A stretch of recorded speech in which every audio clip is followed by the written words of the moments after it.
সামান্য উপকরণ দিয়ে ইলিশ সর্ষে কীভাবে বানানো যায় সেটাই আজকে আমি বানাবো। আলিয়াস লাভ কিচেনে সবাইকে স্বাগত জানিয়ে আজকের রেসিপিটা আমি শুরু করছি। প্রথমে মশলাটা আমি বানিয়ে নেব। বানানোর জন্য কয়েকটা কাঁচা লঙ্কা আমি দিয়ে দিলাম, যে যা নিজের ঝাল অনুযায়ী দেবেন। আমি নিয়েছি দু রকম সর্ষে, কালো সর্ষে দিলাম, এরপর দিয়ে দিলাম কিছুটা সাদা সর্ষে, এরপর এর মধ্যে আমি দিয়ে দিলাম কিছুটা পোস্ত। পোস্তটা দেবেন, দেখবেন গ্যাস অম্বলটা কম হবে।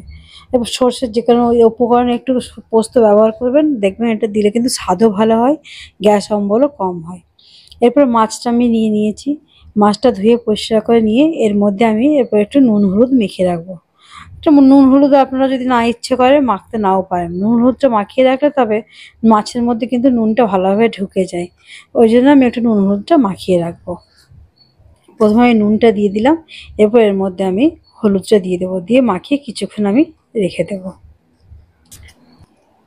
নুন হলুদ মাখিয়ে কিছুক্ষণ রেখে দেওয়ার পর একটা কড়াইয়ের মধ্যে আমি কিছুটা সর্ষের তেল নিয়ে নিচ্ছি। এই কড়াইয়ের মধ্যে আমি ডাইরেক্ট রান্নাটা করে নেব। কড়াটা আমি কিন্তু এখনও পর্যন্ত গ্যাসের ফ্লেমটা অন করিনি। এই ঠান্ডা কড়াটার মধ্যে আমি তেলটা দিয়ে দিলাম, এরপর এর মধ্যে আমি কিছুটা পরিমাণ নুন আর একটু হলুদ দিয়ে দেবো। এর মধ্যে আমি আর কিছু মশলা ব্যবহার করব না, এই জন্য শুধু নুন আর হলুদটা আমি দিয়ে দিলাম। এরপর যদি কেউ চান কয়েকটা কাঁচা লঙ্কা দিতে পারেন, কেন কাঁচা লঙ্কা তো অলরেডি আগেই বাটা আছে। আর যদি কেউ না বেশি ঝাল পছন্দ করেন নাও দিতে পারেন, আমি কয়েকটা দিলাম। মাছগুলো এরপর একে একে আমি এর মধ্যে সাজিয়ে দেব। বন্ধুরা, যদি আমার রান্নাগুলো আপনাদের ভালো লেগে থাকে অবশ্যই আমার চ্যানেলটা সাবস্ক্রাইব করে আমার চ্যানেলের পাশে থাকার অনুরোধ রইল। ভিডিওগুলো লাইক শেয়ার করবেন, কোনো জিজ্ঞাসা থাকলে কমেন্ট করবেন, আর পাশে থাকা বেল নোটিফিকেশনটা অবশ্যই অন করে দেবেন, যাতে আমার আপলোড করার যে কোনো ভিডিও সবার প্রথমে আপনাদের কাছে পৌঁছে যেতে পারে। এরপর যে মশলাটা আমি বানিয়ে রেখেছি সেই মশলাটা একটা ছাঁকনির সাহায্যে একটু জল দিয়ে গুলিয়ে নিয়ে ছাঁকে নেব, যাতে ওই যে সর্ষের যে খোসাটা সেটা ছেঁকে নিয়ে বেরিয়ে যেতে পারে। তাহলে কি হবে, এই সর্ষের দেখবেন খোসাটা কিন্তু মুখের মধ্যে অনেক সময় পড়ে, বা অনেকে এই খোসাটা খেলে গ্যাস অম্বল হয়, তাহলে কিন্তু সেই গ্যাস অম্বল অতিরিক্ত হওয়ার ভয়টাও থাকে না, এবং খেতেও খুব সুস্বাদু লাগে। এই জন্য আমি এটা একটু ছেঁকে নিলাম। দেখতে পাচ্ছেন কতটা পরিমাণ এটা এক্সট্রা কতটা বেরিয়ে গেল। এটা কিন্তু অনেকের সহ্য হয় না, আর এটা না দেওয়ার কারণে বেশ গ্রেভিটাও কিন্তু খুব মোলায়েম মতো হয়। ওই জন্য চেষ্টা করবেন এটা এরকম মাঝে মাঝে ছেঁকে নিতে, এটাও একটা কিন্তু বেশ সুন্দর লাগে। দিলেও অনেক সময় ভালো লাগে, আমরা কিন্তু অনেক সময় দিয়েও রান্না করি, আবার অনেক সময় এরকম করে নেবেন, দেখবেন এটাও একটা ধরনের বেশ ভালো লাগে। এই কটা জাস্ট এই সামান্য এই কটা উপকরণ দিয়েই কোনোদিন একদিন করে খেয়ে দেখবেন, আশা করি আপনাদেরও আমার মতো সুন্দর হবে। একদিন এইভাবে করে আমি একটু ভালো করে মিক্স করে নিয়ে এরপর আমি ঢাকা দিয়ে গ্যাসের ফ্লেমটা অন করে দেব।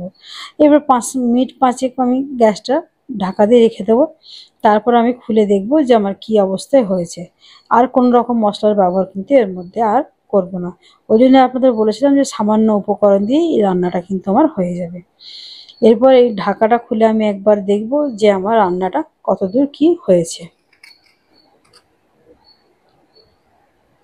দেখুন ঢাকনাটা খুলে অনেকটা জলটা কিন্তু আমার শুকিয়ে এসেছে, কিন্তু এতটা জল তো থাকবে না, এতটা জল থাকলে খেতে ভালো লাগবে না।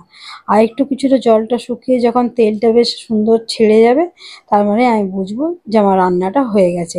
এমনিতেই ইলিশ মাছ নরম মাছ, রান্না হতে বেশিক্ষণ টাইম লাগে না।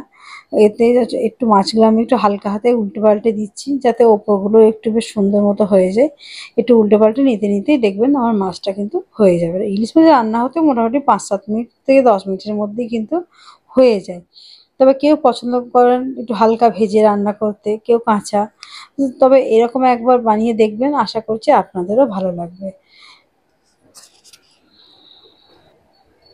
দেখুন আস্তে আস্তে জলটা আমার শুকিয়ে গেছে এবং মাছটা থেকে তেলটাও ছেড়ে দিয়েছে সুন্দর মতো ভাবে। তেলটা যখন ওপরে উঠে ভেসে চলে এসেছে, খুব বেশি শুকনো আমি করবো না, এইভাবেই আমি এটা গ্যাসের ফ্লেমটা আমি অফ করে দেব। এটা কিন্তু ভাতের সঙ্গে মেখে খেতে গরম গরম ভাতে দারুণ লাগবে। এভাবে একবার বাড়িতে করার অনুরোধ রইল। করে নিয়ে অবশ্যই কিন্তু জানাবেন যে আপনারা কেমন খেলেন।